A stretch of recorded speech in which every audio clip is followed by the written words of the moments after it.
Bayangkan, sebuah dunia di mana setiap orang membaca, menyelami lautan pengetahuan, dan menemukan keajaiban dalam setiap halaman buku. Menurut banyak orang, membaca merupakan serangkaian aktivitas yang biasa saja. Namun, dampaknya sangat luar biasa. Sehingga, tidak semua orang sanggup bertahan melakukannya. Baru lihat buku, sudah mengantuk. Benar, betapa melelahkannya untuk bisa menjadi pembaca buku. Apalagi sampai mau mengajak orang lain untuk jatuh cinta dengan membaca.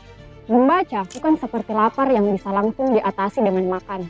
Membaca butuh komitmen, kesadaran, motivasi, dan waktu. Ketika kita sudah terpikat dengan buku, kita ingin orang-orang di sekitar kita ikut menyelami dunia yang kita temukan dalam cerita, fakta, atau ide-ide besar. Kadang, kita telah antusias menceritakan betapa hebatnya sebuah buku. Tapi, calon pembaca justru bingung dan terjebak dalam penjelasan yang terlalu buluk, rumit, atau malah berakhir asyik bercerita sendiri. Memang sangat sulit, karena membaca bagian dari kesenian. Dan itulah yang disebut seni membaca. Mungkin di antara teman-teman ada yang merasa gemas. Kenapa ada orang yang sangat susah untuk membaca? Padahal itu adalah kegiatan yang sangat menyenangkan, di mana kita bisa mengetahui dunia dengan hanya duduk santai di kursi nyaman kita. Menurut saya, inilah yang dikatakan kenikmatan. Bila mencoba, teman-teman juga akan merasakannya. Bisa jadi. Lantas, bagaimana caranya kita mengajak orang untuk membaca? Bagaimana kita menjadikan membaca bagian dari kehidupan sehari-hari? Dari anak-anak hingga orang dewasa, dari kota hingga pelosok desa.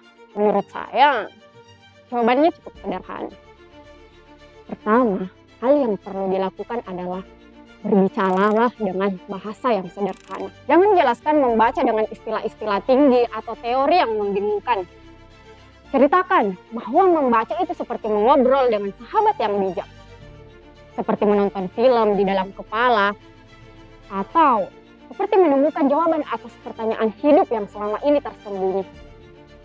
Buat mereka bahwa membaca itu dekat, bukan sesuatu yang mengawang-awang. Selanjutnya, tunjukkan langkah-langkah kecil. Misalnya, membaca itu seperti belajar berjalan, tidak langsung lari maraton. Ajak mereka mulai dari sesuatu yang ringan. Sebuah artikel yang pendek, cerita lucu, atau buku bergambar. Beri mereka kebebasan memilih bacaan yang sesuai dengan minat mereka. Seperti seorang pecinta bola, mungkin akan tergoda membaca biografi Messi. Sementara penggemar misteri akan terpikat oleh novel detektif. Kuncinya adalah membuat mereka merasa bahwa, aha, ini seru dan menarik. Selanjutnya, jadilah teladan. Tunjukkan bahwa membaca adalah bagian dari hidupmu.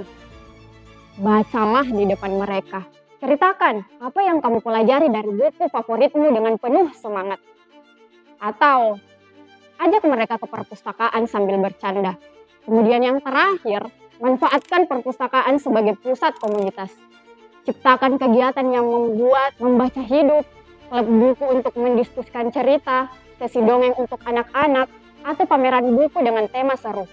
Bagikan kutipan favorit di papan pengumuman perpustakaan atau media sosial. Ketika membaca jadi aktivitas yang penuh tawa dan koneksi, orang-orang akan berbondong-bondong datang dan perpustakaan akan menjadi sentral dari komunitas pembaca ini. Yang sebenarnya, perpustakaan telah hadir di tengah-tengah kita sejak dulu. Hadir untuk memperluas wawasan kita dengan berbagai tawaran-tawaran literaturnya dan ruang untuk menghidupkan kebudayaan pengetahuan bagi masyarakat.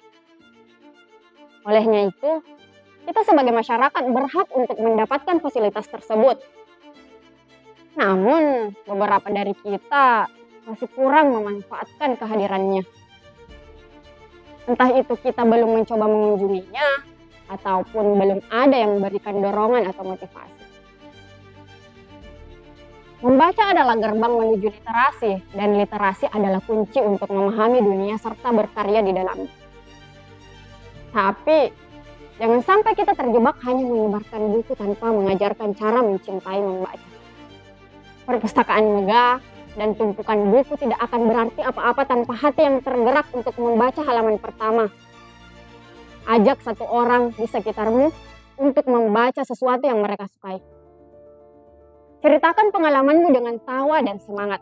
Tunjukkan bahwa membaca bukan tugas, tapi sebuah petualangan.